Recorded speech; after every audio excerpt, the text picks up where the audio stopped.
Bueno, buenas noches a todos. Bienvenidos a la sesión número 5 del curso COMSOL for Dummies, herramientas para el modelamiento y simulación de reactores químicos.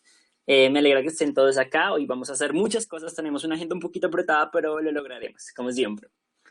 Entonces, antes de iniciar, les comento, ayer estuve en el evento de lanzamiento de COMSOL 5.1, fue súper chévere, nos dieron copita de vino y toda la vaina, y nos indicaron como las nuevas features que tiene COMSOL 5.1, básicamente, es que le metieron un gestor de aplicaciones. Es decir, tú haces tu simulación normalita en COMSOL y después de que la tengas hecha, haces una aplicación con esa simulación. Esto es muy para mostrarle al jefe cómo se hace. Entonces, es muy gracioso como lo presentaban. Nos dieron licencia de 5.1, ustedes no, jajaja. Pero bueno, ahora sí, empecemos la sesión número 5. Como siempre, con 3 minutos de la sesión 4. ¿Por qué 3 y no 5? Porque no hay tiempo.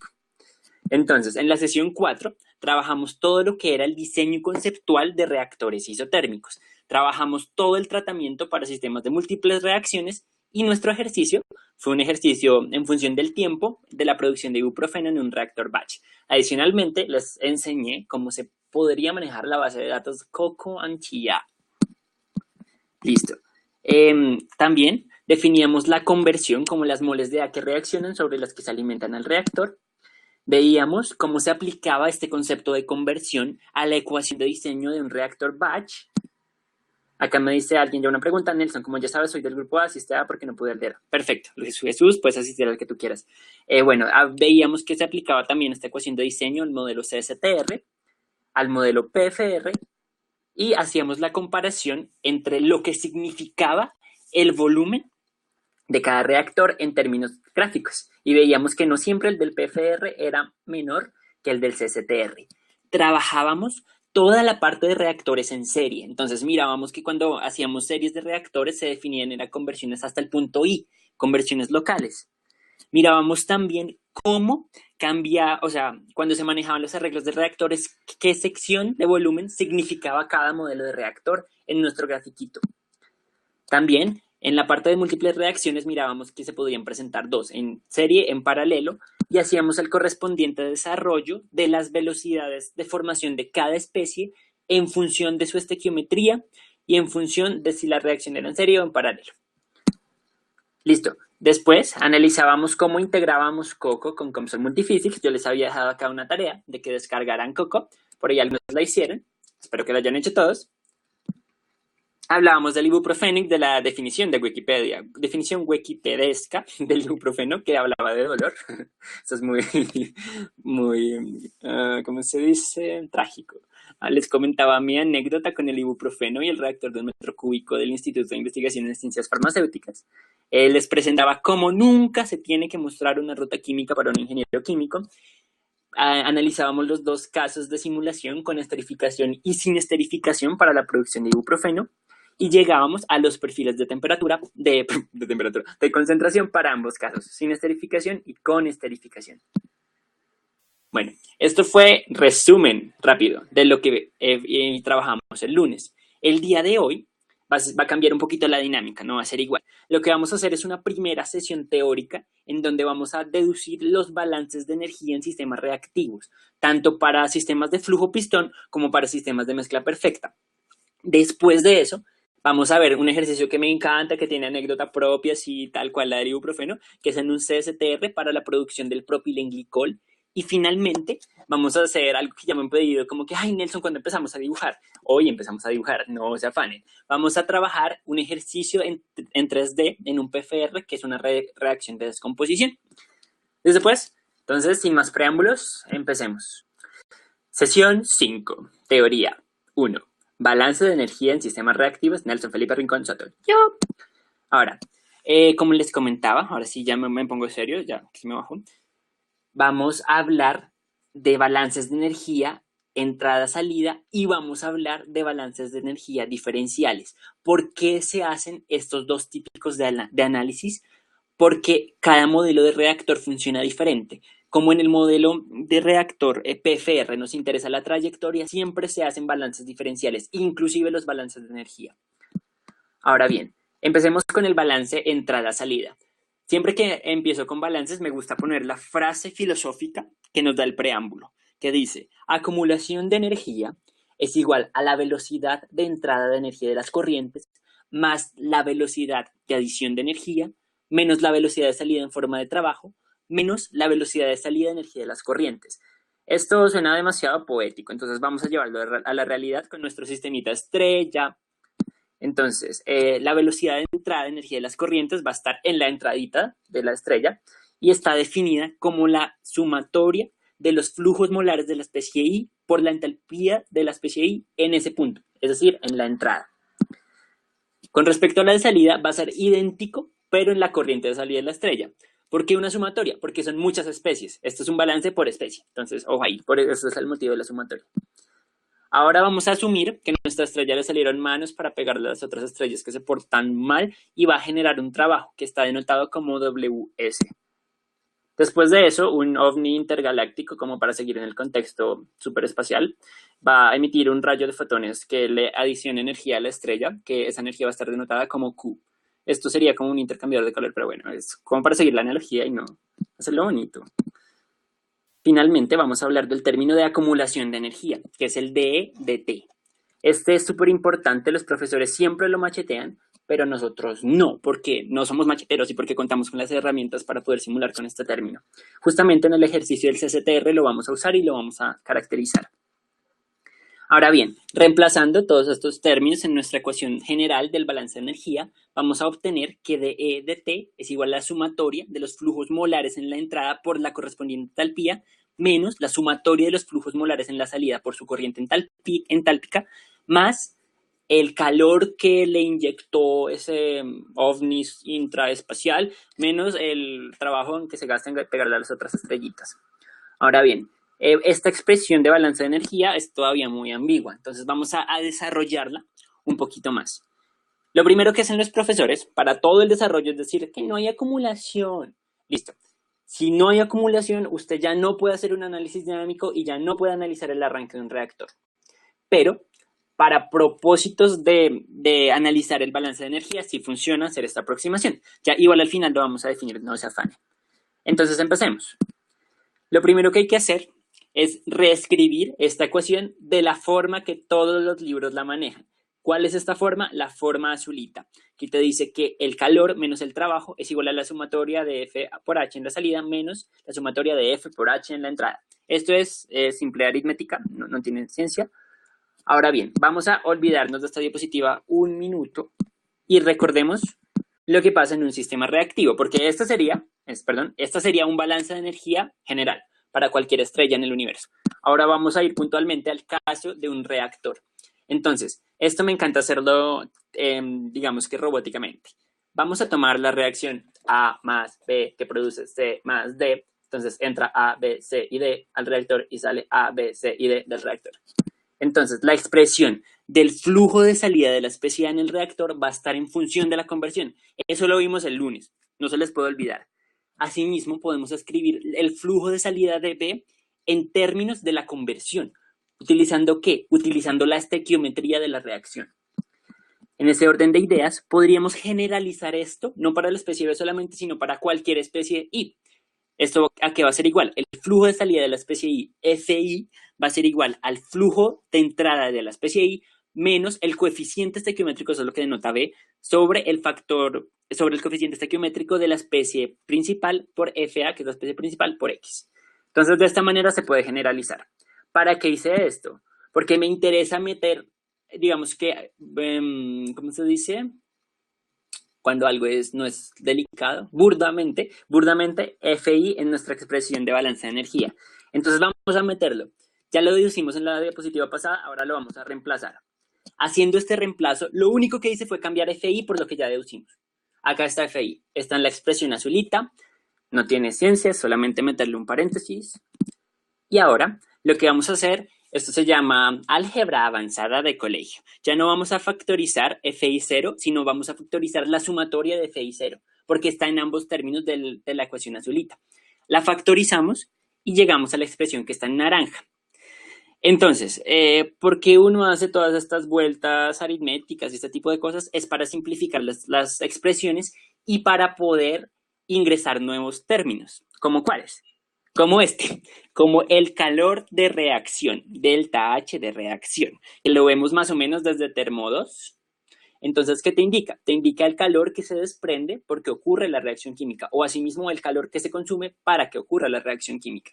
Está definido como la sumatoria de los coeficientes estequiométricos de las especies I sobre el coeficiente estequiométrico de la especie principal por la HI.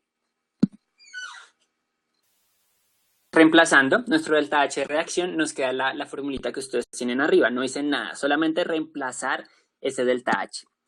Ahora bien, esto sigue siendo ambiguo, entonces necesitamos la manera de definir nuestras entalpías tanto en la entrada como en la salida.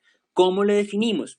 Esto es balanza de energía en la Universidad Nacional, se llama termo 3 en la Universidad América y se llama termo 2.5 en la Universidad de los Andes. ¿Por qué termo 2.5? Porque es opcional si la ven o no. Eso me parece terrible. Pero bueno, no voy a criticar nada, asumamos que no dije Universidad de los Andes. El caso es que la entalpía HI se calcula como una entalpía de referencia más unas correcciones. Entonces, ¿de qué dependen esas correcciones? De si el sistema es ideal, de si hay cambio de fase en el cálculo de la entalpía con respecto a la entalpía de referencia, o si se consideran algunos efectos de mezcla. Entonces, el caso más sencillo es el caso que se usa en el diseño, que es reacción en una sola fase e ideal. Para este caso, HI va a ser igual a un HI de referencia más la integral entre una temperatura de referencia y la temperatura del reactor del CPI de T. Esto es balanza de energía. Ya nos lo enseñaron a calcular. Hay unas rutas muy bonitas para calcular entalpías, pero en términos de diseño normalmente se usan estas. Ahora, vamos a reemplazar este HI en la definición de nuestro delta H reacción. Se lo metemos ahí. Ay, se me dio otra vez la palabra. Brutalmente no, sino burdamente. Entonces, reemplazando burdamente, nos da esto, la parte derecha de la expresión que tiene en el recuadro naranja. Ahora, esto tiene una integral, es decir, a los ingenieros no les gustan las integrales. Vamos a tratar de simplificarla. Lo primero que hacemos es tomar el primer factorcito que nos aparece y se lo señalo en azul, que nos va a decir que la sumatoria de los coeficientes estequiométricos de la especie I sobre el de la especie A por el HI de referencia no va a ser igual a otra cosa que el delta H estándar de reacción. Eso es súper importante porque ese ya está tabulado y ya la gente como que lo conoce. Entonces, si nuestro delta H se puede escribir en términos de un delta H estándar, es súper bien, súper fácil. Después de esto, tendremos que definir un delta CP. Este delta CP es el resultado de hacer la multiplicación que toca hacer porque esa sumatoria es un factor común. Entonces, afortunadamente, este delta CP sí tiene un sentido físico y es el cambio en la capacidad calorífica de la mezcla reactiva debido a que está cambiando la composición. Entonces, es súper bonito de verlo y se define como la sumatoria de los coeficientes estequiométricos sobre el de la especie A por el CP de cada especie. Bueno, listo. ¿Para qué todo este preámbulo? Para llegar a esta expresión. Este es el balance de energía general entrada-salida, que es aplicable a modelos de mezcla perfecta en donde no nos importa cómo es la temperatura a lo largo del reactor, sino solo la salida. Listo. Vamos a seguir simplificando porque eso nos encanta. Entonces, en vez de la integral del CP, de ese polinomio tan lindo en función de la temperatura, lo que vamos a hacer es tomar un CP promedio entre T0 y T. Afortunadamente, en COMSOL no hay que hacer esto, no se afanen, pero en términos de modelamiento sí se hace, e idéntico con el delta CP, para obtener la expresión de balance de energía que ustedes tienen en la parte de abajo. El WS, pues ya nunca he visto un reactor acoplado con un pistón que te genere trabajo. De pronto hay, pero yo no lo conozco. Entonces, lo que se hace siempre es decir que el trabajo de eje es 0. Por otra parte, el calor sí hay que definirlo. Entonces, para términos de diseño, efectivamente se define con una ecuación de diseño de intercambiadores, que es la típica U por A, TA menos T. TA, que es la temperatura del fluido de intercambio de calor, y T es la temperatura al interior del reactor. Bien, hasta acá trabajamos modelos únicamente para flujos en CSTR. Un momento que acá me hicieron una pregunta, he tenido problemas de conectividad, espero poner al corriente. Dale, Ingrid, llega hasta tiempo. Listo, entonces vamos a iniciar con un balance de energía para los modelos de flujo pistón.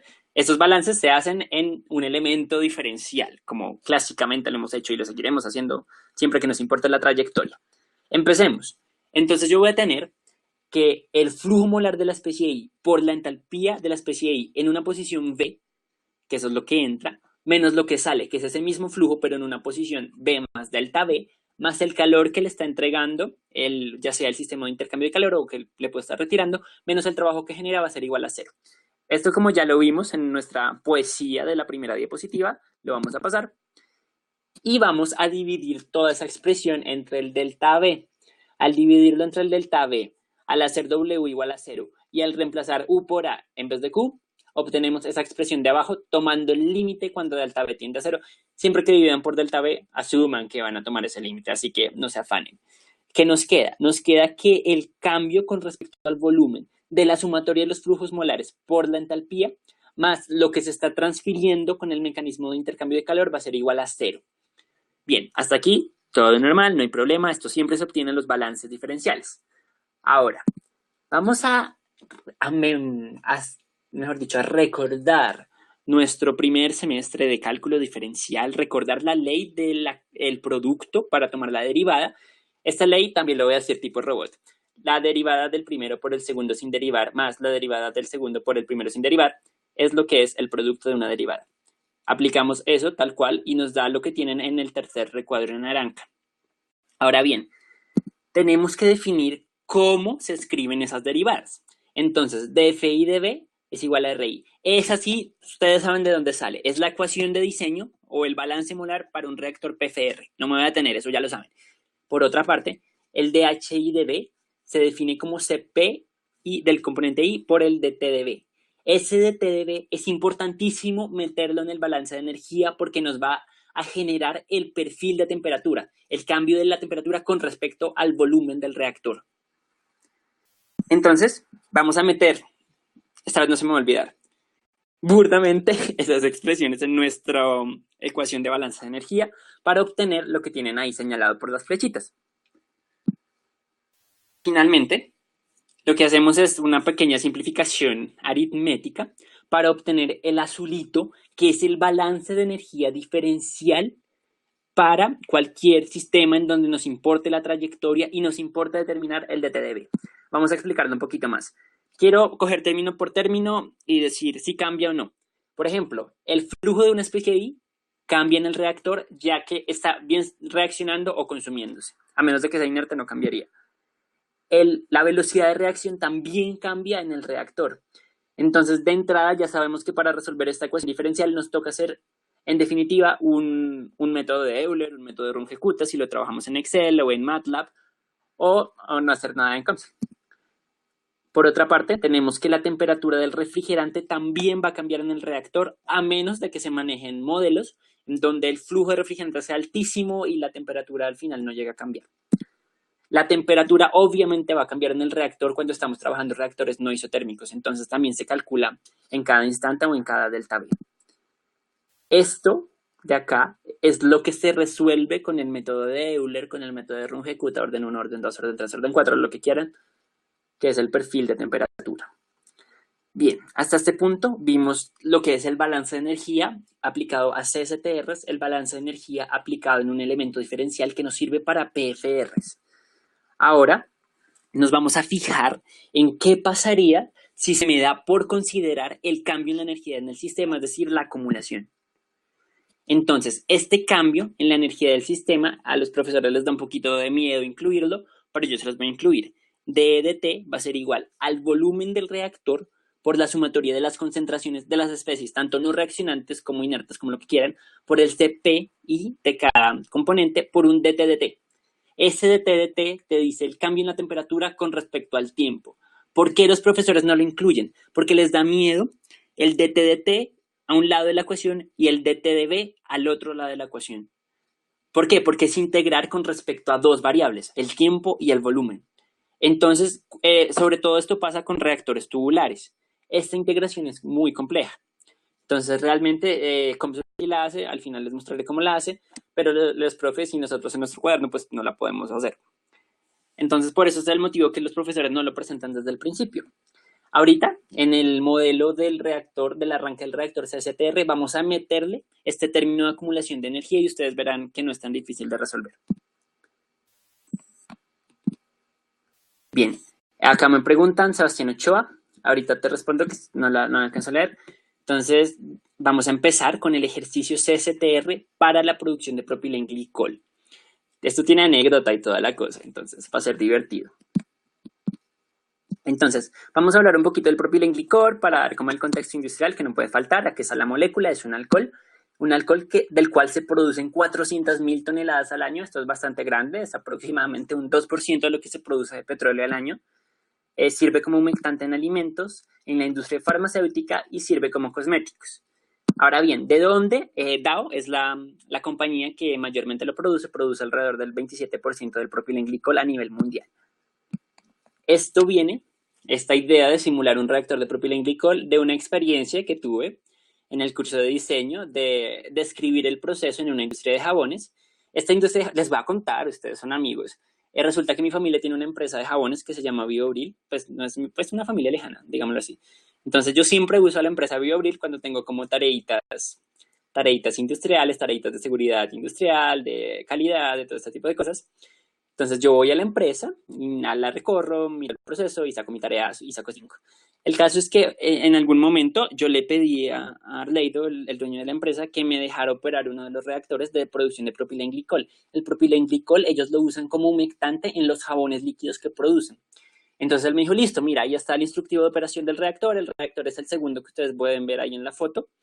Entonces yo empecé a seguir el instructivo muy cuidadosamente y notaba que en los primeros minutos de reacción esa cosa se calentaba horrible. O sea, tú te podías hacer a 1 metro y todavía sentías el calor del reactor. Y después de eso ya se estabilizaba y empezaba a producirse el propilenglicol. Pero entonces me asusté y yo dije, sería interesante ver cómo las condiciones iniciales tal que esta cosa no se me calentara tanto y que fuera más segura su operación. Entonces, de esto parte como toda la inspiración para realizar el arranque de un reactor de propilenglicol en particular. Ahí pueden ver a Diana, mi super amiga de la carrera. Hola Diana, ¿cómo estás? Bueno, entonces, para este ejercicio vamos a integrar lo que vimos en la sesión 2 y en la sesión del lunes, que son los flujos de alimentación, con lo que vimos en la sesión del ibuprofeno, que es el estudio dinámico. Ambos, flujos y estudio dinámico, van a ser integrados en un modelo CSTR. Más, perfecto. Bien, hablemos de la ruta química. Entonces, a partir del óxido de propileno con agua, en presencia del catalizador ácido sulfúrico, que es un catalizador homogéneo, nos va a generar el propilenglicol. La notación que vamos a manejar para este ejercicio es la que ustedes pueden ver ahí. El óxido de propileno es PRO, agua es W y el propilenglicol es PROH. Vamos a aprender una cosa nueva. Vamos a meterle un inerte a Comsol, que es el metanol. Entonces todos van después de esto, ay, ya se debe poner inertes, porque me preguntaban, ¿y cómo meto un inerte? Yo, ya lo veremos, hoy lo veremos. La ley de velocidad es una cinética bastante simple, es de orden 1 con respecto al óxido de propileno, y la constante va a estar definida y va a tener sus correspondientes factores preexponenciales y energía de activación, como lo vimos en la sesión 3.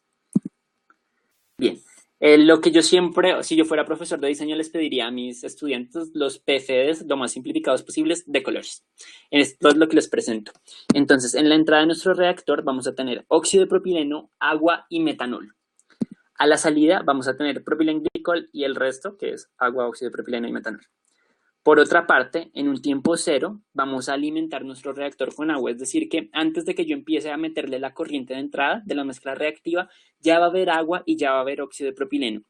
Lo que siempre se hace es que el óxido de propileno esté en muy baja concentración en un tiempo cero.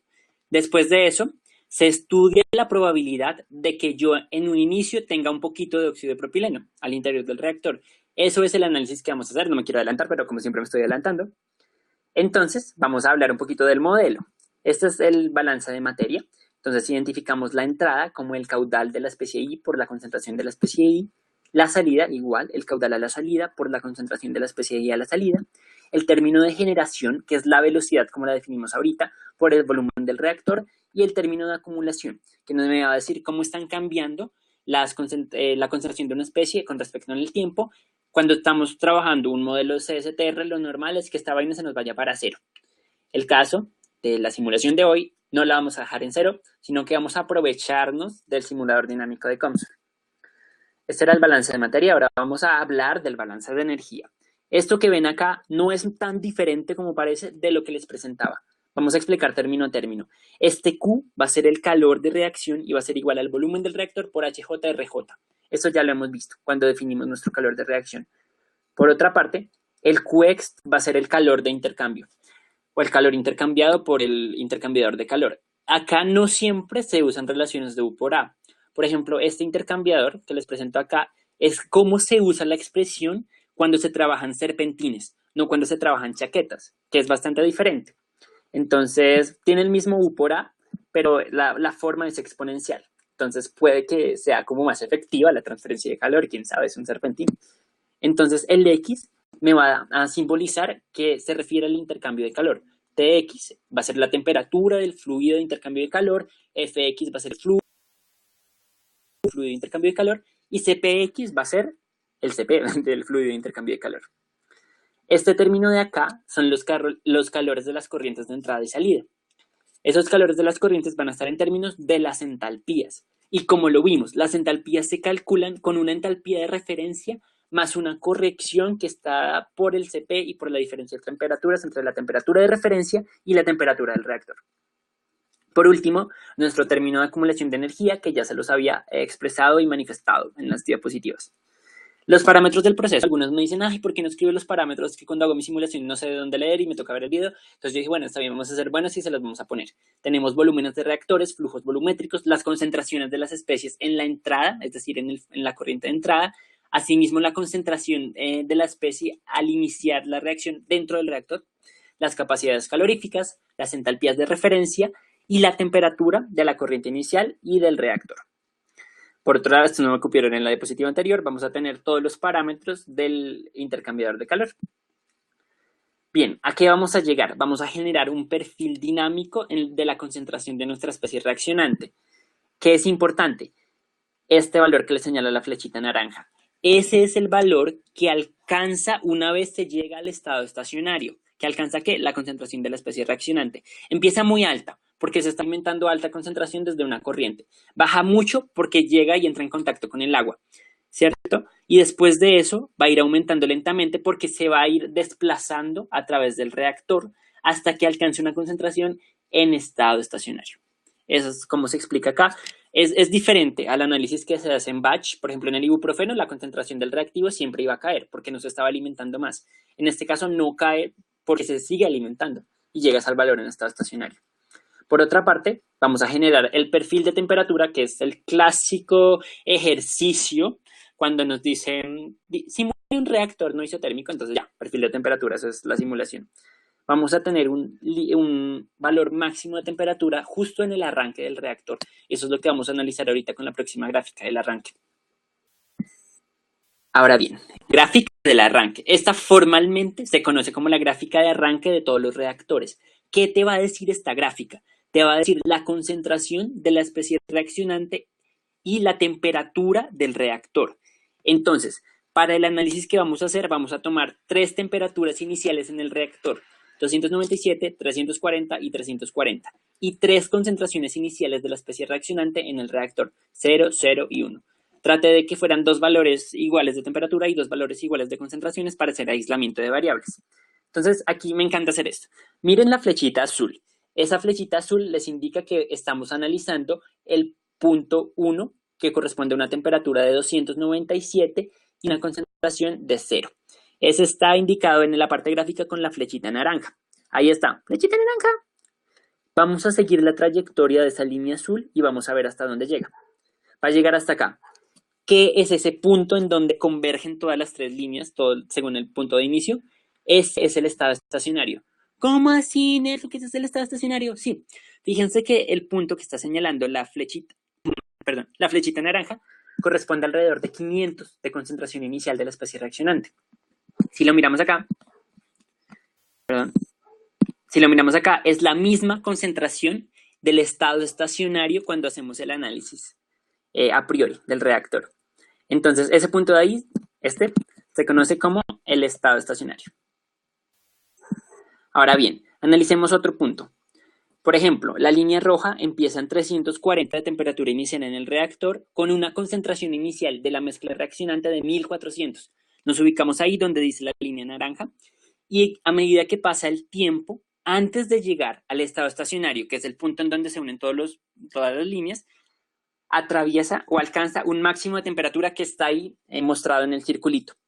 Ese máximo de temperatura sobrepasa el límite de seguridad, el safety limit. Entonces, lo que pasaría es que se nos puede salir de control y nos podemos morir todos antes de llegar al estado estacionario. Ahora les pregunto, de estas tres líneas, ¿ustedes en cuál operarían? Entonces les voy a hacer un pequeño poll. Entonces, ya se los digo. Un momento.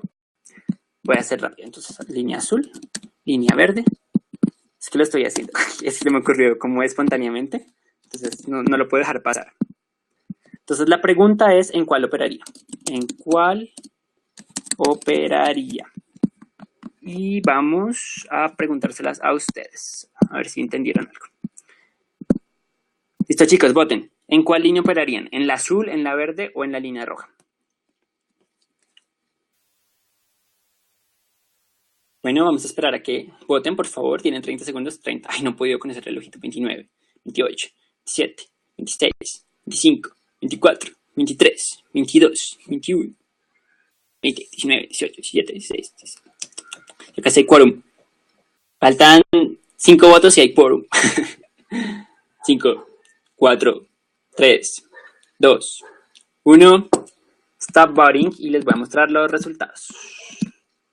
Entonces, aproximadamente el 65% de ustedes dice que operarían en la línea verde y un 28% en la línea azul. Bueno, realmente esas eran las dos respuestas válidas porque la línea roja es la única que traspasa el límite de seguridad del sistema. La línea verde sería como la más segura, la que menos probabilidad de una falla pueda tener. Sin embargo, para operar en la línea verde hay que llevar el reactor a 340 grados Kelvin para arrancarlo.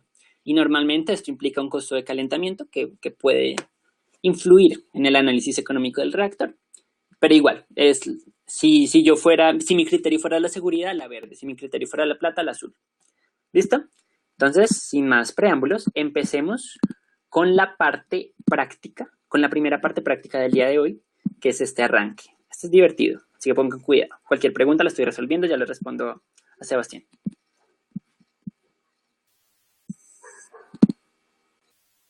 Bueno, vamos a empezar con nuestro ejercicio de hoy en 3D. Pues es la descomposición de A en dos moléculas de B en un reactor tubular. Entonces vamos a explorar y les voy a enseñar a dibujar un reactor en COMSOL. Entonces, esto es un poquito diferente. Vamos a ir a... Ups, les puse el video que no era. Lo siento, esto no pasa, esto nunca pasa. Solamente, como tenía 2 videos, les puse el que no era, qué pena. Lo siento, estoy muy rojo. Era la primera parte.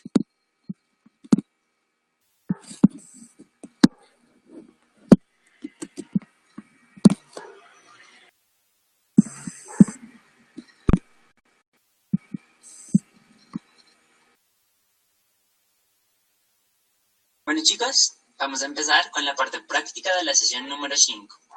Entonces, el día de hoy, como les comentaba, vamos a modelar el arranque de un reactor CSTR.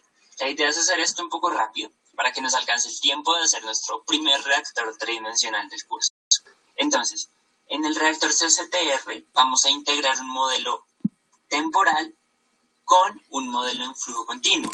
Entonces ya no es el típico reactor batch temporal, sino que ya vamos a tener todo lo que hemos aprendido, tanto balances de energía, como análisis dinámico, como alimentación de corrientes en un reactor.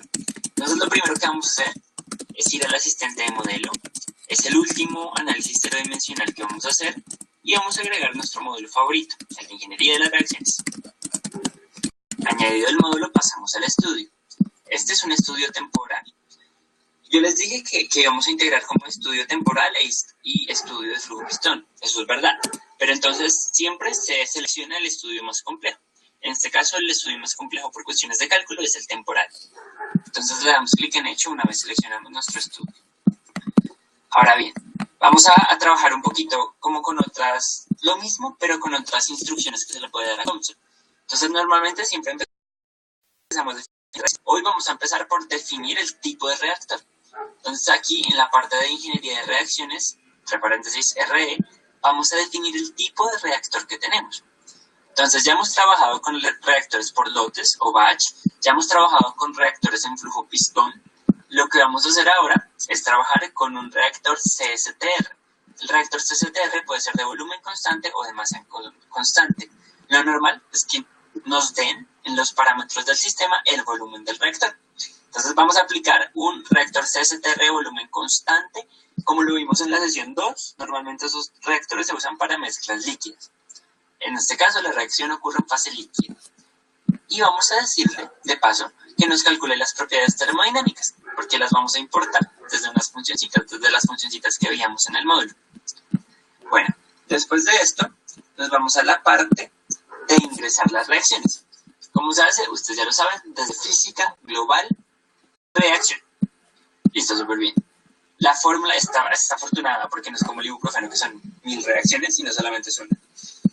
Entonces, esta es la que viene en su global. Yo le voy a poner PRO más agua que te va a producir. Ahora sí, vamos a leer la flechita. Nuestro producto de interés. Ya esta es la anotación que dijimos. PROH. Bien. Este reactor es un reactor no isotérmico. Esto de entrada nos dice como que, pues póngale parámetros, ¿no? Entonces vamos a ponerle parámetros. Vamos a utilizar expresiones de Arrhenius. Esto sí no las determiné yo. Lo saqué de la literatura. Pero pues también vale, ¿no?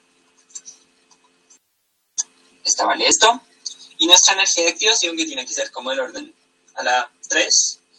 ¿Esta cuánto era? Ya lo miro en el cuaderno. Era 75, 358. Listo.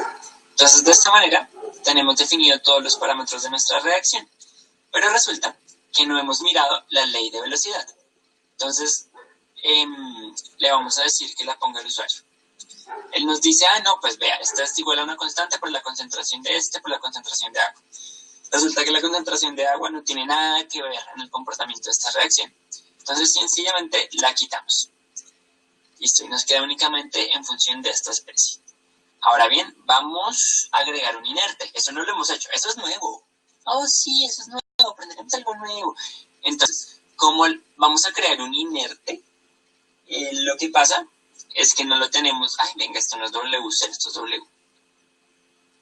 Entonces podemos borrar esto. Un inerte no nos aparece inmediatamente creamos la reacción porque no lo escribimos en la reacción. Entonces, para crearlo nos vamos a global y agregamos una especie, aquí en la parte de especies. Agregamos la especie y le damos el nombre. Es metanol. Entonces pongámosle MOH. MOH de metanol. Esta especie no va a reaccionar, pero en cambio sí va a generar dilución de las otras especies y también va a afectar toda la parte de termodinámica. Además, se alimenta en la corriente de entrada del reactor CSTR, entonces es necesario incluirla de esta manera. Ahora lo que vamos a hacer es empezar con cosas que se hacen únicamente cuando se trabaja en reactores CSTR, que es definir una corriente de alimentación a este reactor. ¿Cómo se hace esto? También lo trabajamos desde global y agregamos una corriente alimentadora. Entonces, ¿qué se le define a esta corriente alimentadora? Dos cosas, el caudal y la temperatura de la corriente alimentadora. Entonces, este caudal es uno de los parámetros del proceso. Lo podríamos definir en el archivo de texto, pero yo lo voy a ingresar acá directamente. Entonces, este es 3.47 exponente a la menos 3 metros cúbicos por segundo. Y la temperatura inicial, a diferencia del caudal, sí lo definen los parámetros, como para usar ambas herramientas. Esta va a ser de FIT. Listo. Definiendo ya la corriente alimentadora, lo que tenemos que decirles qué especies van en esa corriente alimentadora. Entonces, para nuestro caso, van dos especies, que es esta reaccionante y la agua, y también metanol, 3, perdón. Entonces, lo que hacemos es ir a la especie y decirle, oiga, especie, ¿tú vas a entrar al reactor o qué? Entonces, efectivamente va a entrar al reactor. La tienes que alimentar por alguna corriente. Entonces, acá te dice ninguna selección, es decir, no está entrando al reactor. Lo abres y te aparece corriente alimentadora 1, que es la que acabamos de definir en esta parte. En corriente alimentadora 1 le dices la concentración de la especie en esa corriente alimentadora. ¿Por qué no le das el flujo? Porque el flujo ya se lo metiste a la corriente alimentadora. Entonces, la concentración de esta especie es de 29,03 moles por metro cúbico.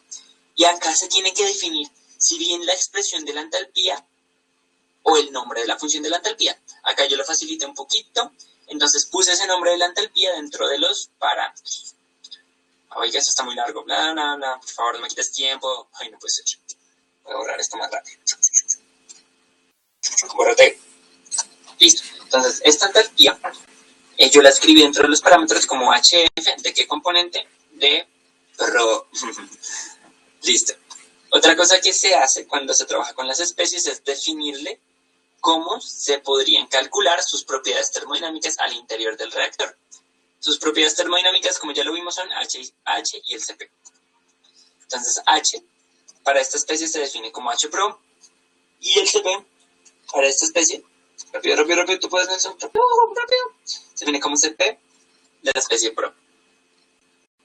De esta manera ya hemos introducido todos los parámetros de acá, excepto que hay algo muy importante. En el caso que tuviésemos una concentración inicial de la especie al interior del reactor, lo que se hace es ponerla acá. Esta especie podríamos trabajar en un caso en donde sí haya una concentración inicial de este reactivo en el reactor y pues yo la puse en los parámetros de una vez, la escribo como C0 pro. Entonces eso sí es súper importante tenerlo en cuenta. Ahora bien, vamos a hacer exactamente lo mismo con las otras especies. Por ejemplo, esta, que es el producto reaccionante. Esta es mucho más sencilla porque no se está alimentando al reactor, ya que se está produciendo en la reacción. Entonces, únicamente es necesario indicarle cómo calcular las propiedades termodinámicas al interior del reactor. Entonces, esto se hace acá cambiando H y cambiando CP. Rápido, Nelson, rápido. Ay, Dios mío, ¿por qué no me ayudas a hacerlo rápido?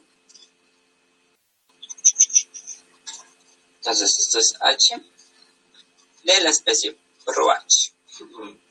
ProH. Y esto va a ser CP de la especie ProH. Ay, no, debería haber un botoncito como limpiar. Sería más sencillo. Pero no la.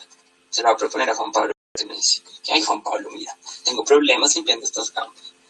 Bueno, bien. Entonces, esto sería cómo se definiría una especie que no se está produciendo ni que tampoco está inicialmente en el reactor. El agua, por ejemplo. El agua sí entra en la corriente de alimentación y aparte hay una gran cantidad en el reactor en un tiempo cero. Entonces, si hay una gran cantidad de agua en un tiempo cero, tiene que haber una concentración inicial grandota. Para este caso, como lo vimos en los parámetros, es de 55.273 moles por metro cúbico. Ahora, ¿esta corriente se alimenta? No sabemos, no mentira, sí sabemos si se alimenta. Como si se alimenta, vamos a la corriente alimentadora de especies y seleccionamos en dónde se está alimentando, que es en la corriente alimentadora 1. Ponemos la concentración inicial, que para este caso es 36.291, y también la correspondiente expresión de entalpía molar en la corriente de entrada. Ay, no, tengo problemas con limpiar estas cosas. ¿Sabes qué? Perfecto. HF, ¿de qué? Del agua. Del agua es W. Y definimos rápidamente las expresiones termodinámicas. Ay, no sirve el doble clic. Cuando nos pone nervioso se pone como más a otro, ¿cierto? Entonces esto es HW. Y acá vamos a tener CPW. ¿Viste? Así fue rápido. CPW. Y nos queda únicamente definir las condiciones para la corriente inerte, el componente inerte que es el metanol. Entonces, este componente inerte se le va a poner en donde se está alimentando, que es en la corriente alimentadora 1. Es una corriente que alimenta muchas especies. Entonces, la concentración inicial acá del metanol va a ser de 36,29. Y la expresión de la entalpía va a ser HF de nuestro metanol. Análogamente, vamos a tener que especificarle cómo calcular las propiedades termodinámicas, quizás acá, rapidito. Dale, repito, tu profesor. No siempre me pasas con el H molar, con el CP es rapidito. Entonces, este es H del medio H. Y ahora el CP, que es el CP de nuestro metanol. Listo, de esta manera definimos todas las condiciones de nuestros componentes. Que hay que definir, en resumen, cuánto se está alimentando, en dónde se está alimentando y si de casualidad hay de ese componente en un tiempo cero al interior de nuestro reactor. Ahora vamos a configurar muy rápidamente nuestro balance de energía para especificar todos los términos. Entonces se van a ingeniería de las reacciones, añaden el balance de energía y especificamos cuánto vale la fuente de calor externa que ya está escrita en los parámetros. Entonces tenemos que escribir acá exactamente como la escribimos en los parámetros, que es X, CH. Y la temperatura inicial también la escribimos en los parámetros, que es T inicio. De esta manera definimos todo nuestro balance de energía porque vamos a asumir que no hay trabajo y la fuente de calor por reacciones la vamos a tomar por default. ¿Listo? Ahora faltaría una cosita chiquita acá en el módulo de ingeniería de las reacciones, que es definir cuánto sería el volumen de nuestro reactor. Entonces, este volumen de reactor es de 1.89. Me acuerdo que este reactor en Sucroval era de 4 metros cúbicos y era una cosa enorme. Me daba miedito porque echaba humo por toda parte y tenía como 80.000 fugas. Y yo como, ay no, es muy lindo, pero no quiero acercarme. Bueno, entonces acá les quiero explicar algo. Esta es la velocidad de producción volumétrica, que te está indicando cuánto cambiaría el caudal de entrada con respecto al caudal de salida por alguna modificación en la densidad al interior del reactor. Para este caso vamos a asumir que el caudal de entrada es idéntico al caudal de salida. Entonces vamos a decir que no hay cambio acá. Listo. De esta manera hemos terminado toda la introducción. Ahora lo que viene es es configurar el solver. Entonces, ¿entre qué tiempo vamos a hacer nuestro análisis? Este análisis, ¿cuánto es que se hace? Se hace hasta 4 horas y lo podemos poner cada 40 segundos. Entonces, 4 horas, ya aprendimos a escribir horas acá. Es así. ¿Listo? Bien. Ahora, nosotros estamos hablando de parámetros todo este tiempo y ni siquiera los hemos importado. Afortunadamente, aquí en COMSOL podemos hacer las cosas en desorden. Entonces, acordémonos de cómo se importaban los parámetros, íbamos al menú Home, Parámetros, y hacíamos toda la parte de buscar el archivo. Cuando encontramos el archivo de parámetros, lo importamos muy normal. Clic, abrir. Tenemos acá todas las capacidades caloríficas de los componentes, tenemos las entalpías de formación, porque nuestra expresión de la entalpía lo requiere, asimismo como la temperatura de referencia, la temperatura de alimentación, la temperatura inicial en el reactor, la temperatura del fluido que está en el intercambiador de calor y otros parámetros del intercambiador como el coeficiente global. Y tenemos la concentración inicial en el reactor. Estos son solo parámetros. Ahora lo que vamos a hacer es adicionar las variables del sistema, que no pueden faltar. Entonces, también vamos a importar el archivo. Entonces, importamos las variables que vamos a tener. Tenemos todas las expresiones para calcular las entalpías de cada componente en función de la temperatura del reactor y de su correspondiente CP. Y tenemos definido nuestro calorcito que se intercambia en el intercambiador de calor. ¿Por qué? Porque son variables que dependen de algún parámetro del reactor.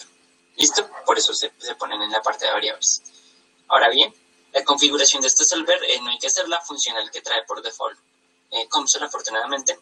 Entonces podemos darle en el botón calcular, estudio, calcular, y nos genera los resultados. Esperamos un rato. ¡Tarán! Tenemos los resultados. Nuestro típico gráfico por default que nos da la concentración y el tiempo. En este caso, como la concentración de agua es tan grande, no nos deja ver lo que pasa con las especies importantes. Entonces vamos a quitar a esa odiosa concentración de agua en nuestra gráfica porque tiene que dar perfecta. Entonces nos vamos a la parte de concentración global y simplemente vamos a graficar la concentración que nos interesa, que en este caso sería la de nuestra especie reaccionante. Doble clic, tac, y la llevamos al gráfico. Inmediatamente la tenemos. ¿Qué quiero que se queden con esta gráfica? que partimos de una concentración muy alta, que es la que trae en la corriente de alimentación, inmediatamente se alimenta el reactor, su concentración tiende a 0. Y empieza la reacción, la concentración de la especie reaccionante va a tender al valor en estado estacionario. Acuérdense que se está alimentando continuamente, es decir, no es que se me esté desapareciendo, es que yo voy a llegar al punto en donde esa concentración al interior del reactor no me va a cambiar. Por eso es que es un poquito más difícil la interpretación de un CSTR en estado dinámico que el de un reactor batch. Porque hay un flujo que es difícil de dimensionar. ¿Qué otro resultado tenemos por acá? Tenemos el perfil de temperatura global. Como lo ven acá, este pico de reacción nos está indicando, mejor dicho, este pico de temperatura indica que la velocidad de reacción al principio es mucho mayor. Esto que nos puede indicar que este reactor hay una alta probabilidad de que se nos salga de la zona de seguridad en el arranque. Ahora lo que vamos a hacer es analizar un poquito ese arranque, un poquito en qué condiciones de temperatura y de concentración inicial de la especie reaccionante yo tengo que tener para garantizar la seguridad del reactor. Ahora bien, esto es el problema del arranque del reactor, para que sea un arranque seguro. Bueno chicos, ahora lo que vamos a hacer es el análisis del arranque del reactor formalmente. Entonces vamos a utilizar 3 condiciones iniciales de temperatura. Y vamos a utilizar también 3 condiciones iniciales de concentración del óxido al interior del reactor en el tiempo 0. Entonces esto se hace a través de un barrido paramétrico. Nos vamos a estudios, barridos paramétricos y agregamos nuestros parámetros. El primer parámetro, como les acabo de comentar, es la temperatura inicial en el reactor. Y el segundo parámetro es la concentración de nuestra especie reaccionante, el óxido de propileno. Entonces lo que hacemos es especificarle en qué valores nosotros vamos a hacer el análisis. Entonces para las temperaturas son 3 valores, que es 297, 340 y 340. ¿Por qué se pone 2 veces 340? Porque lo que se busca es dejar la temperatura constante para 2 concentraciones diferentes, para hacer el aislamiento de variables. ¿Listo? Entonces, vamos a hacer exactamente lo mismo con la concentración inicial. Vamos a seleccionar 3 valores, entre los cuales dejamos 2 constantes, pues 2 que son iguales, y 1 que no es igual. ¿Listo? Acá sí es importantísimo. Nos toca poner las unidades en las que están estos parámetros. Estos son moles por metro cúbico. Y el de arriba, tiene que quedar en corchetes, o si no se vuelve loco. Y el de arriba están en unidades de temperatura, es decir, jet.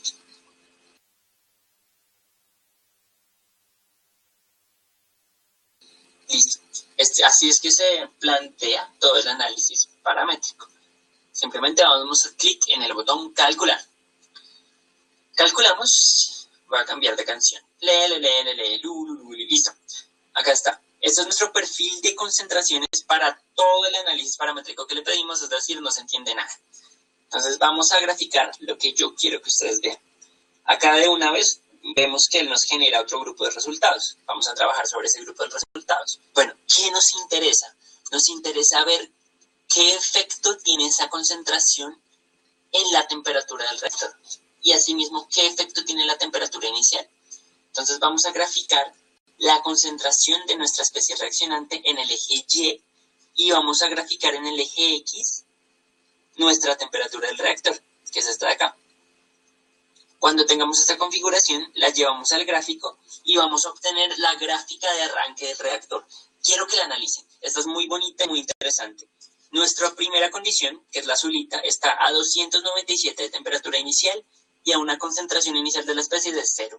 Es decir, estamos ubicados en este punto que les señalo con la flecha.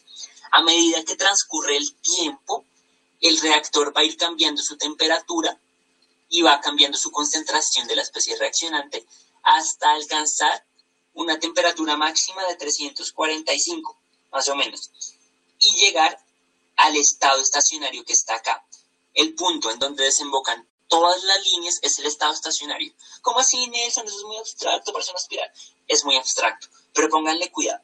Este valor de acá corresponde a 500. ¿Ese 500 le suena de alguna parte? A mí me suena acá, de la gráfica, la primerita que generamos. Es este mismo 500 del valor en estado estacionario de la especie reaccionante. Entonces, ¿qué podemos ver de nuestro análisis de acá? Que las tres condiciones iniciales del reactor nos van a llevar al estado estacionario. Sin embargo, y esto es súper importante decirlo, la condición en donde tenemos una temperatura inicial de 340, es decir, acá, y una concentración inicial de 1400 acá, va a tener una temperatura máxima de más de 360 Kelvin. Y entonces acá es donde entra el ingeniero de seguridad.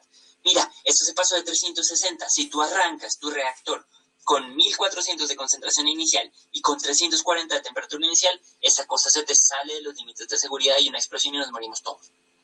Básicamente, así se hacen los análisis de arranques de reactores CSTR, modelándolos no isotérmicamente en función del tiempo y estableciendo dos parámetros para el arranque. ¿Listo? ¿Cuáles son los parámetros? La temperatura inicial en el reactor y la concentración inicial de una especie reaccionante, también al interior del reactor. Bueno, chicos, esto es como la primera parte, la parte, digamos, que aburrida, pero no es aburrida, porque ahora saben cómo arrancar un reactor. Quiero comentarles que vamos a seguir con la parte práctica en un ejercicio tridimensional. Yo ahorita les comento en el webinar cómo es la descripción de ese problema, que es un problema muy bonito. Entonces, continuemos, que hoy tenemos mucho de qué hablar.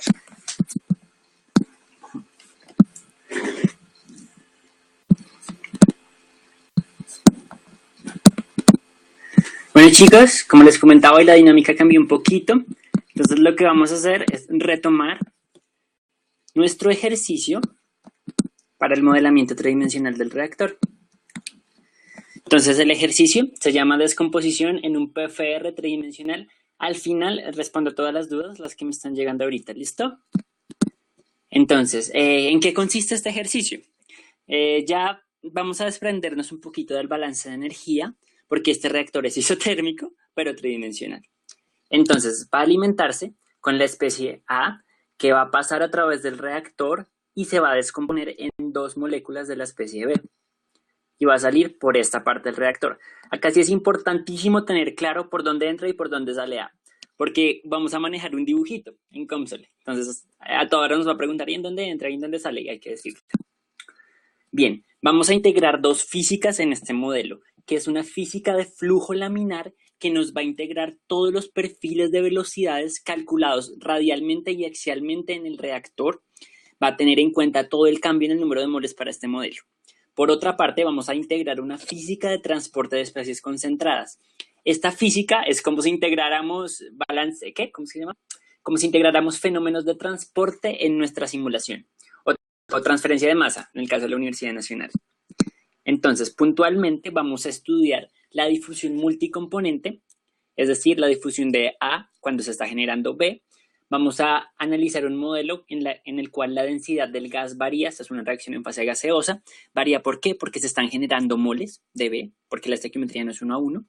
Vamos a ver cuál es el modelo de malla para reactores en PFR. Lo que les voy a presentar es como una plantilla de malla que ustedes siempre van a usar en un reactor PFR cuando lo hacen en COMSOL. Y vamos a integrar los balances de materia con campos de velocidad. Entonces, hasta aquí suena súper abstracto. Ya lo irán entendiendo a medida que avancemos. Entonces,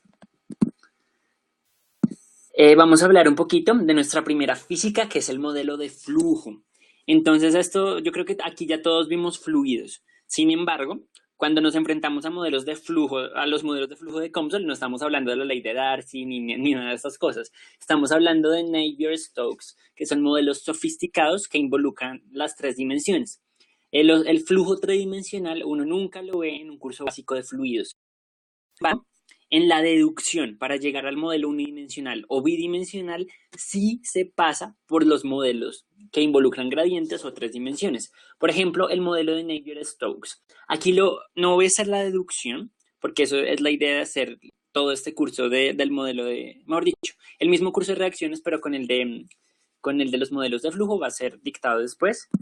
Por ahora les voy a explicar. Rho corresponde a la densidad de la mezcla reaccionante.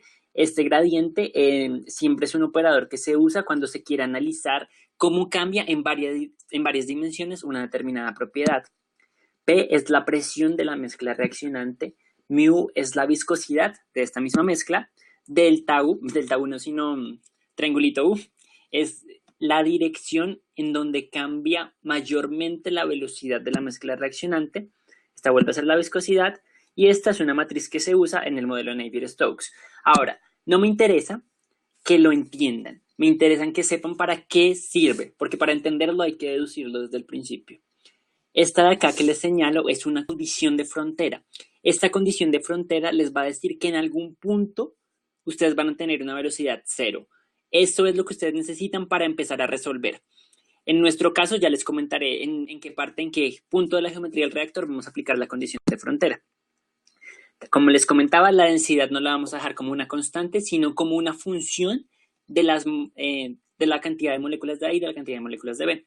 Esto se hace con una fórmula ideal. Ahora bien, voy a leer esta frase literalmente, que es la que me dijo Juan Pablo y la que yo les quiero transmitir, que es, ¿para qué sirve el modelo de Navier-Stokes? Te dice cómo cambia la velocidad U en un campo con coordenadas X, Y, Z en función de la presión en cada punto y de las propiedades de los fluidos. Es decir, si tú de entrada como ingeniero sabes que esa velocidad no va a ser constante radialmente en el reactor, ni axialmente tampoco, tú ingresas de una vez un modelo de Navier-Stokes. ¿Por qué? Porque ya sabes de qué va a depender y tienes idea de los parámetros que necesitas definir. Y no necesariamente sabes de dónde viene. Eso por un lado. Por otro lado, vamos a hablar del modelo de transporte o modelo de transferencia de masa, como lo quieran llamar. Es el modelo de Maxwell-Stefan. Acá, para los que vimos transferencia de masa con Gerardito nos enseñó muy bien la primera ley de Fick, la segunda ley de Fick, y nos enseñó que hay muchísimas limitaciones con estos modelos. Lo que hace Maxwell es tratar de que no sea tan limitado el modelo de la difusión de A través de B con B estancado ni nada de este tipo de cosas, sino que lo generaliza.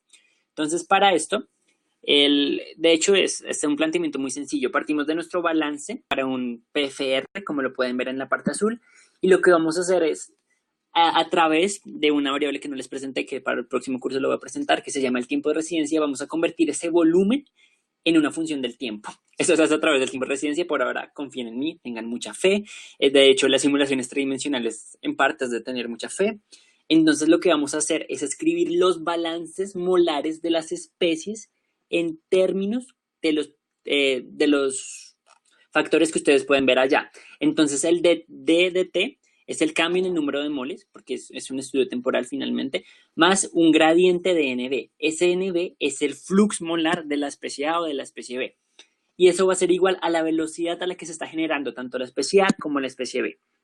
Entonces, las velocidades las definimos como una ley de velocidad. Esas leyes de velocidades ustedes las pueden encontrar ahí se las enuncié, dependen de las concentraciones de las especies y de las constantes, que a su vez dependen de la temperatura. Ahora bien, vamos a leer la frase que me dijo Juan Pablo cuando trabajamos con modelos de transporte. Se integra el vector de flux másico calculado con el modelo de Maxwell-Stefan a la expresión de balance molar de su reactor. Entonces, cuando nosotros sepamos que vamos a tener inconvenientes con la difusión de las sustancias, una entre otra, lo que hacemos es integrar un modelo de transporte. Esto nos va a generar perfiles de concentración radiales que nos sirven para un análisis de en dónde puede estar estancado el reactor. Ahora bien, cuando trabajamos geometrías en COMSOL, lo que hacemos es primero un dibujito. Eso sí, no puede faltar. Un dibujito que nos señala que la dirección Z está hacia arriba y la dirección radial está hacia un lado. También es importante tener el 0, que yo lo definí ahí en la coordenada R0, cerquita de la entrada del reactor, definir muy bien la entrada y la salida. Para que podamos aplicar los modelos de Navier-Stokes y de Maxwell-Stefan, tenemos que establecer unas condiciones de frontera, porque como les explicaba, COMSOL siempre malla y después, a partir de las condiciones de frontera, calcula a lo largo de la geometría. Entonces, la condición de frontera que se establece para un modelo de flujo es que la velocidad sea cero en las paredes del reactor. Esta es la condición de no deslizamiento, que también la vimos en fluidos y que algún día estoy seguro que yo dije que la aplicaré. Efectivamente, para esta simulación se aplica esa condición de frontera, condición de no deslizamiento en las paredes. Por otra parte, tenemos que indicarle una condición de entrada en el fluido. ¿Cuál condición de entrada? Que la presión en la entrada va a ser igual a Payne. Esa es condición de frontera sencillita, pero se requiere para resolver el modelo de Navier. Ahora bien, vamos a hablar de las condiciones de frontera para el modelo de transferencia de masa. Yo sé que esto, digamos que no está muy relacionado con los temas que hemos visto en el curso, pero se supone que en la altura de sus carreras, más o menos séptimo, octavo semestre, ya vieron esto en transferencia de masa y en fluidos.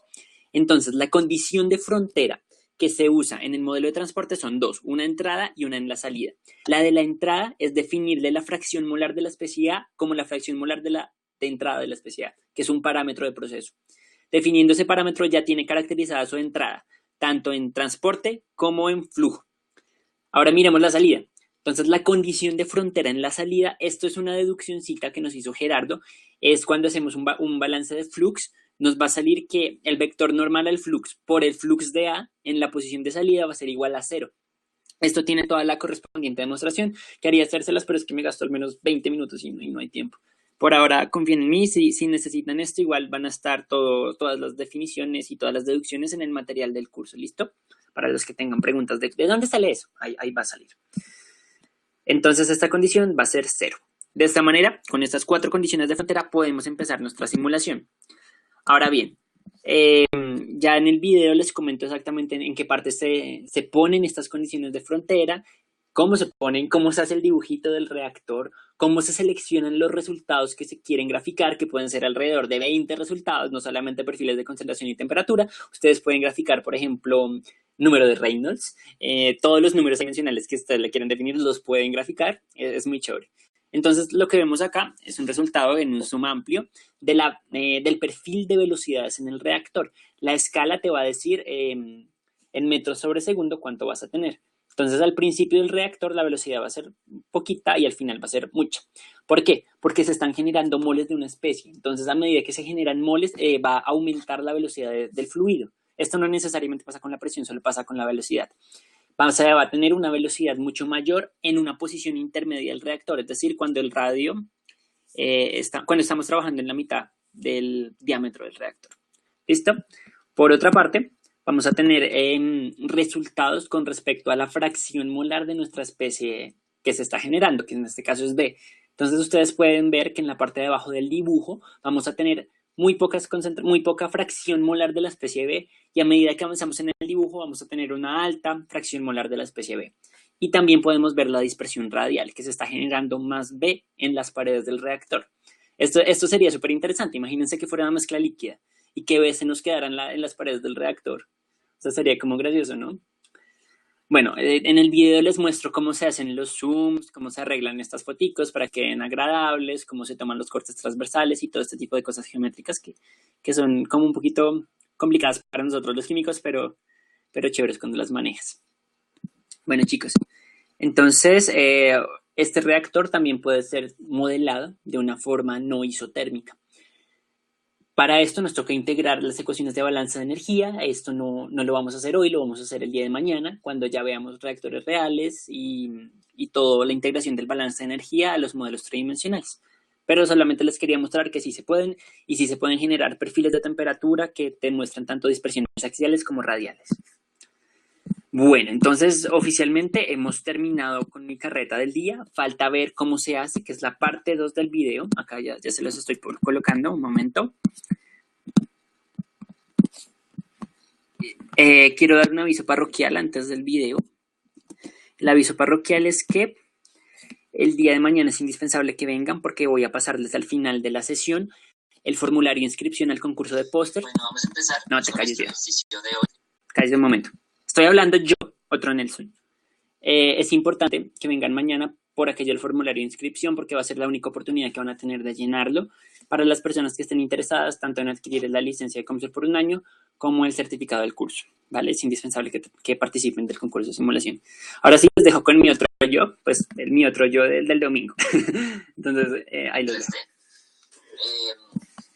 Pues es la descomposición de A en 2 moléculas de B en un reactor tubular. Entonces vamos a explorar y les voy a enseñar a dibujar un reactor en Comsol. Entonces, esto es un poquito diferente. Vamos a ir al asistente de modelo. Vamos a seleccionar un modelo 2D axisimétrico. ¿Qué quiere decir esto? Que tenemos un eje de referencia y a partir de ese eje él va a generar superficies que son tangentes a ese eje. Entonces, el eje de referencia va a ser el centro de nuestro reactor tubular. Listo. Entonces, para este caso no vamos a agregar nuestra hermosa llamada ingeniería de las reacciones, sino que vamos a agregar otros. Vamos a analizar el refrigerante, entonces necesitamos la fila de flujo de fluidos. Vamos a agregar flujo laminante. Pues si queremos podemos agregar turbulentos o deslizantes, como lo preferamos, pero para el ejemplo funciona bien un flujo laminar. También vamos a agregar otra física que es de transporte de especies químicas, que nos integra todo lo que aprendimos en transferencia de masa. Vamos a mirar el transporte de especies concentradas porque están en alta concentración al interior del reactor. Listo. Vamos a la parte de estudio ahora y lo que vamos a hacer es un estudio estacionario. Botón hecho. Bueno, listo. Vamos a empezar por la parte de parámetros y de variables. Entonces, como ustedes saben, vamos a agregar los parámetros, tal cual lo hacíamos en nuestros modelos 0 dimensionales. Entonces, para este caso son los parámetros de disociación. ¿Qué tenemos acá? Tenemos viscosidades, presión, la temperatura ambiente, difusividad de A en B, los pesos moleculares, porque estos se incluyen en el modelo, la presión en la entrada, que es una condición de frontera en el flujo, tenemos la fracción molar, que también es una condición de entrada cuando se trabaja en geometrías, y tenemos pues algunos otros parámetros, por ejemplo, el radio y el largo del reactor, que eso es lo que nos va a permitir dibujarlo ahorita, ¿vale? Listo, tenemos los parámetros, ahora seguimos con las variables. Clic derecho en definiciones, variables, y las importamos de nuestro archivo. ¿De cuál archivo? De variables. Tenemos tres. Nuestra función de la temperatura, que es el KF, y nuestra definición de la velocidad de reacción, que está en términos de KF y de la fracción molar de A. Bueno, listo. Ahora vamos a insertar la geometría. Entonces la geometría es como dibujar. Lo que vamos a hacer es darle clic derecho al botón de geometría y él nos pregunta, ¿qué figura quieres dibujar? Entonces vamos a tomar un corte transversal de la sección de reacción. Eso se ve como un rectángulo.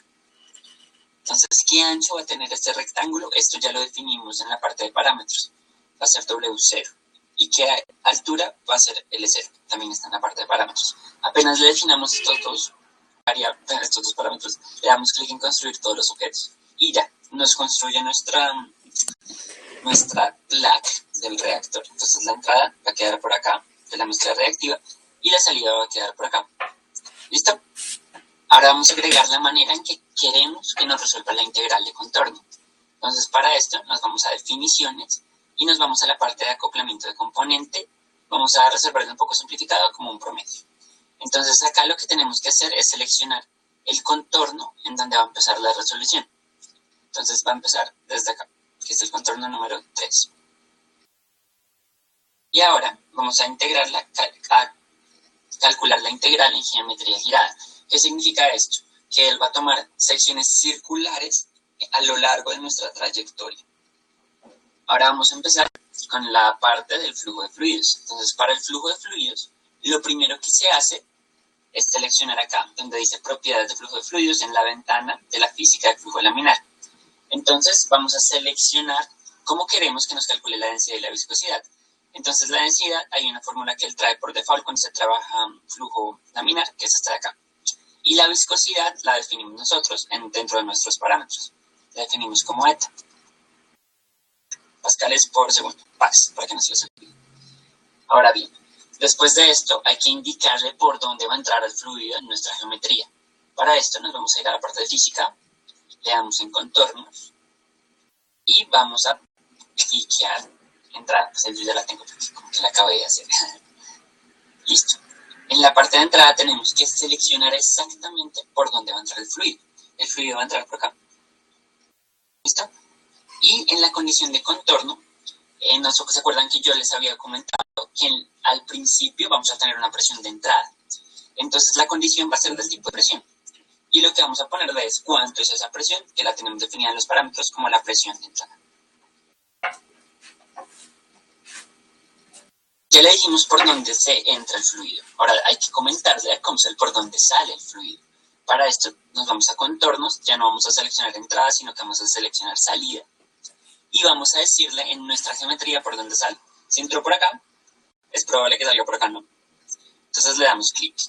En este caso no es necesaria una condición de frontera, únicamente la condición de presión de entrada es suficiente, pero podemos decirle que es flujo normal. ¿Qué significa esto?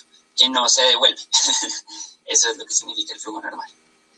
Ya cuadramos lo que es la parte de fluidos, diciéndole dónde queda la entrada y dónde queda la salida. Ahora vamos con la parte de transferencia de masa. Entonces esto es transporte de especies concentradas.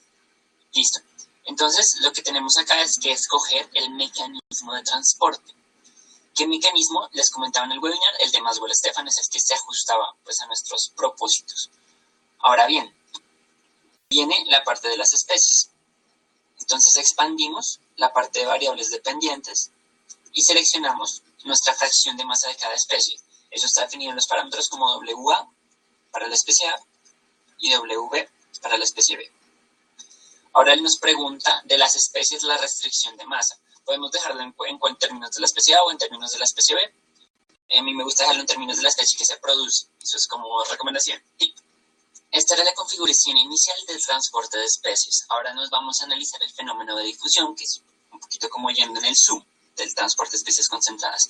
Entonces, ¿qué se define acá? Se tiene que definir cómo él va a calcular el campo de velocidad. Entonces, el campo de velocidad, lo mejor es que nosotros, como no tenemos ni idea, le dejemos que él calcule su campito de velocidad. La temperatura es la temperatura ambiente, que ya está definida en nuestros parámetros como TATM. Y la presión también la vamos a definir por el usuario, que está definida con la presión atmosférica, que es P atmosférica. Listo, entonces si inmediatamente le damos esta presión, él va a asumir que a la salida del reactor va a salir la presión atmosférica y que a la entrada entra PI. ¿Listo? Ahora, la masa molar de los componentes también está definida en los parámetros y esto sí es necesario ingresarlo para el cálculo de la densidad, como lo veíamos en el modelo. Entonces, la masa molar de A es MA y la masa molar de B es MB.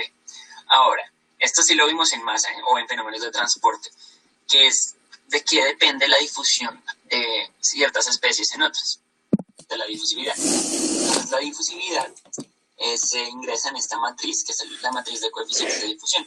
Entonces, básicamente es definirle cómo tenemos nosotros nuestra difusividad. ¿Por qué una matriz? Porque ahorita va a hacer cálculos tridimensionales. Entonces necesita como, no la difusión, sino una matricita de difusiones, que básicamente es una sola difusión. Pero bueno, se le pone así. Entonces, hasta este punto ya tenemos configurado lo que es flujo y lo que es fenómeno de transporte. Ahora nos falta ingresar nuestra reacción, que es el objetivo del curso. Entonces, para esto ya no tenemos nuestra física de reacciones, sino se ingresa de otra manera. Entonces entramos a la parte de física, dominios, y agregamos una reacción en la parte de reacciones. Listo. Entonces, aquí lo que vamos a hacer es decirle en dónde va a ocurrir nuestra reacción. Esto es sencillo porque la reacción ocurre en todo el reactor. Entonces, sencillamente le damos clic en el reactor y ahí va a ocurrir la reacción. Ahora bien, ¿cómo está definida nuestra velocidad de reacción? Eso ya lo tenemos escrito en los parámetros como menos RA. Menos RA ya te incluye todo, te incluye la constante que depende de la temperatura, te incluye la estequiometría de la reacción, porque tú la defines como K por CA al cuadrado, algo así. Entonces ahí ya estás dando por hecho que una unidad te produce dos, si fuera una reacción de metal, algo así. ¿Vale? Bueno, ya tenemos la parte de reacciones, ahora vamos con unas cositas más complejas. Ahora tenemos que indicarle cuál es la concentración de entrada de la especie A, de la especie reaccionante. Para esto nos vamos a la parte de contornos y le vamos a poner una fracción de masa en la entrada. Listo, entonces él nos pregunta en qué parte de su geometría está la entrada, es que se le olvida, es como un bobito. Entonces la entrada está acá, ¿cierto? Por ahí entra. Y lo que vamos a decirle es que la especie A va a entrar. ¿Cuánto va a ser la fracción molar de entrada? Ya la definimos en los parámetros como WA en la entrada.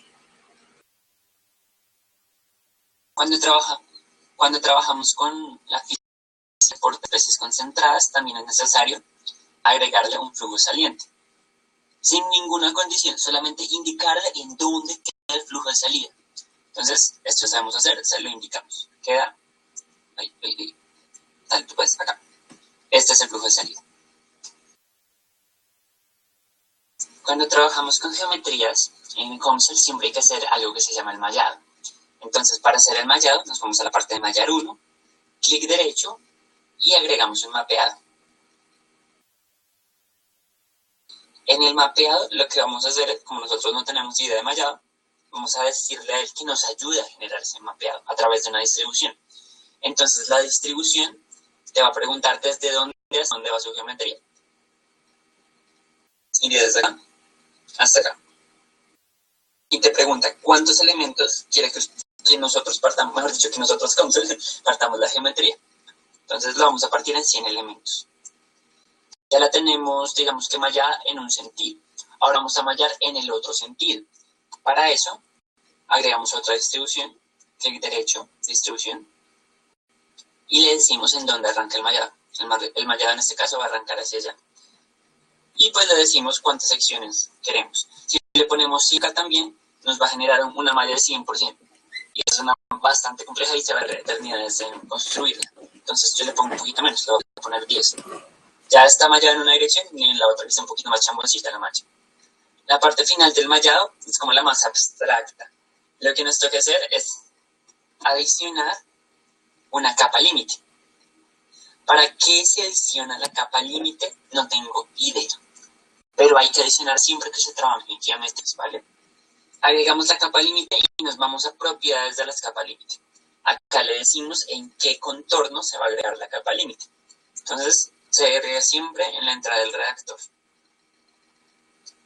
Y esta capa límite tiene unos parámetros, que es por ejemplo el número de capas, el factor de estiramiento, el grosor de la capa y el factor de ajuste. Esto sí es una plantilla que les voy a dar cuando se trabaja en redactores PFR.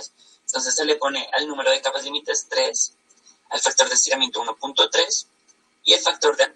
Bueno, se le pone manual, porque lo vamos a poner nosotros. Y va a ser 3 sobre 500. Esto guárdenlo. Esta configuración de la malla es igual cuando trabajamos rectángulos, ¿vale? Entonces que no se les olvide eso. Y ya hemos terminado de ingresar todo lo de flujo, todas las condiciones de fronteras, todo el mallado. Ahora vamos al estudio. Entonces para el estudio, vamos acá al estudio. Y acá vamos a decirle que no nos genere esos gráficos por defecto directamente, que ya les había comentado que probablemente no tenga sentido físico. Y damos clic en el botón calcular. Esperamos un momento. No voy a cantar, ni siquiera se me va a ocurrir qué cantar. Entonces voy a esperar. Listo. Cuando aparece negra es que ya calculó. ¿Cómo funciona esto? Primero tenemos que generar los valores que nos interesaría graficar. Y después graficamos. Entonces la generación es la parte aburrida. Para la generación nos vamos a la parte de resultados y le agregamos en más valores derivados. Y en este caso le ponemos un promedio de línea. Hay otras maneras de generar valores, pero esta es la que funciona y la que me funcionó. Entonces vamos a ponerle acá el contorno en donde vamos a generar los valores. Después de colocar este contorno, vamos a seleccionarle qué valores me interesa que genere. Entonces acá le ponemos, por ejemplo, en flujo laminar. Pues podríamos colocar lo que quisiéramos, pero como estamos haciendo un análisis de ingeniería de las reacciones, nos interesa es la concentración de las especies en primera instancia. Entonces aquí en la especie de W, que es lo que se gira en la reacción, que nos genere datos de la fracción de B. Esto ya me indica todas las variables de avance y conversión del reactor. Ya seleccionamos nuestra expresión. Ahora vamos a llevar esos valores a una tabla. ¿Cómo se hace esto? Clic derecho, promedio de línea, y evaluamos una nueva tabla.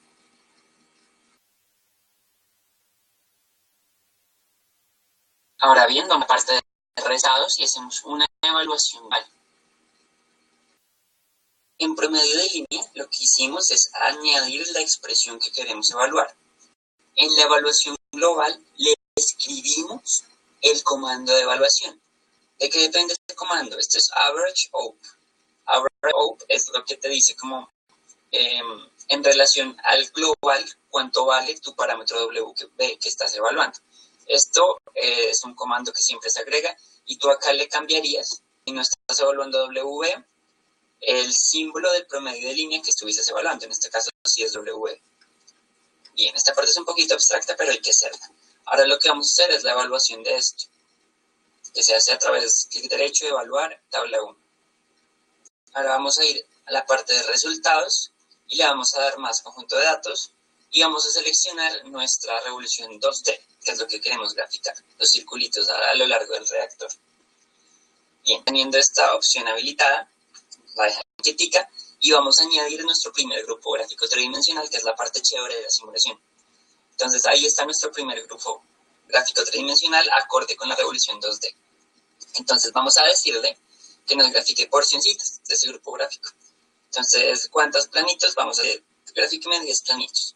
Y acá me pregunta, ¿de qué le grafico sus planitos? Entonces, por ejemplo, acá tenemos la velocidad. Podemos llevarlo a la parte gráfica directamente. Y él nos genera la porción o la magnitud de velocidad. Pero bien, esto no se entiende nada, porque finalmente está como muy completo todo. Lo que yo quiero que ustedes vean es que podemos graficar muchas cosas.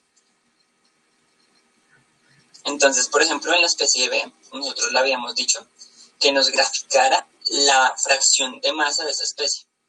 Entonces lo llevamos a la parte gráfica. Y ahí lo tenemos. Ahora bien, para apreciar mejor esto, lo que se hace es mostrarle, es que nos muestren no los planos YZ, sino los planos XY.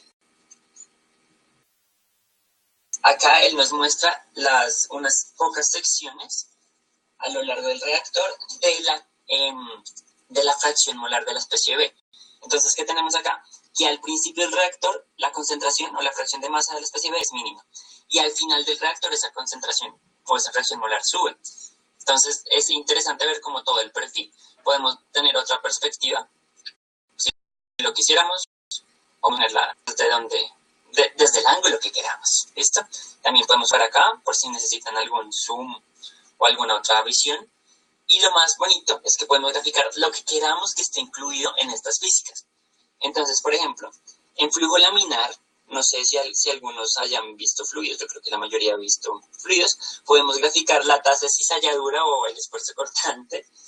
También en el campo de velocidad, por acá está la velocidad en alguno de los componentes, podemos graficar densidades, lo que queramos.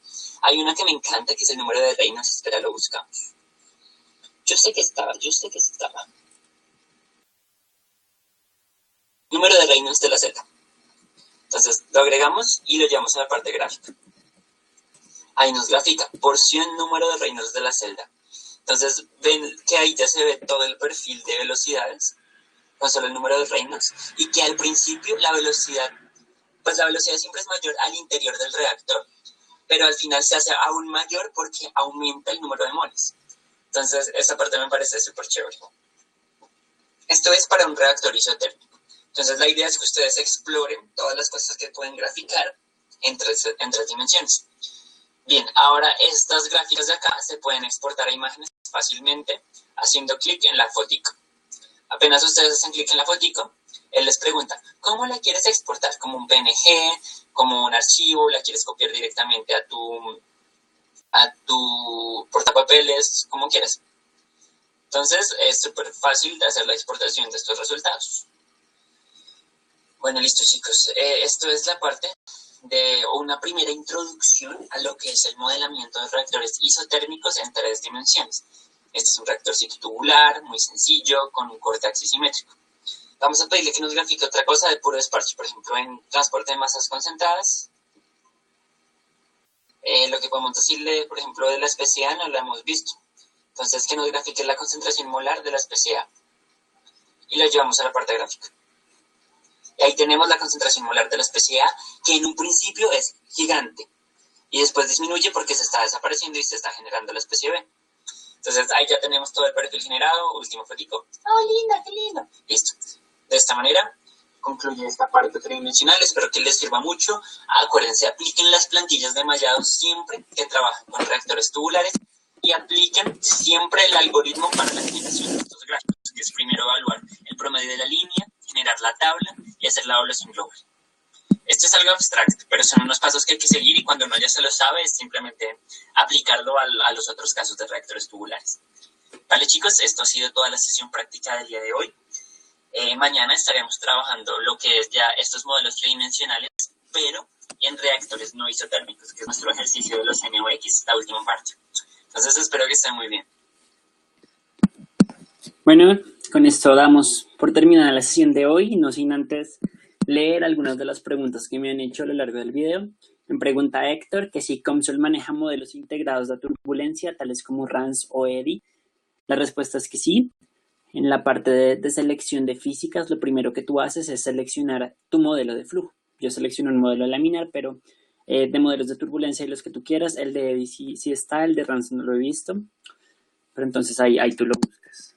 ¿Alguna otra pregunta? Me dice Erika Corredor, te quería comentar que, bueno, esa no es una pregunta. ¿Alguna otra pregunta, por favor? Listo, me preguntan que si las condiciones de contorno cambian cuando se trabaja un reactor empacado. La pregunta acá Paula. La respuesta es que sí. Estas condiciones cambian un poquito, pero no mucho. Es que para responder a esta pregunta es mejor que asistas a la sesión de mañana, que el reactor de reducción de NeoX es empacado. Bueno, ¿alguien tiene otra pregunta del modelamiento del CCTR o del modelamiento del reactor TCD? Hoy están como cero preguntas. Tienen parciales, esta semana de parciales. Bueno, listo. Si no hay más preguntas, acá hay una logística. Las personas que por algún motivo no puedan asistir mañana, traten de conectarse en los últimos 15 minutos de la sesión, que es en donde pueden entrar al poll. Es la única manera de inscribirse. ¿Listo? Me pregunta Sebastián Ochoa que si los parámetros esta vez los ingresaste a mano o los importaste de la base de datos. Estos parámetros los ingresé a mano en un archivo de texto. La importación, ustedes ya tienen estos parámetros en su carpetica de Dropbox. ¿Alguna otra pregunta? Si no hay ninguna más. Y se van todos a dormir muy juiciositos. Bueno, listo. Creo que no hay más preguntas por el día de hoy. Los espero mañana. Mañana tenemos la última clase antes de nuestro concurso de simulación. Acuérdense, yo desde mañana hasta el domingo estoy atento a todas las preguntas que tengan de su simulación, todo lo que no les dé y todo este tipo de cosas. Entonces, nos vemos y les deseo lo mejor.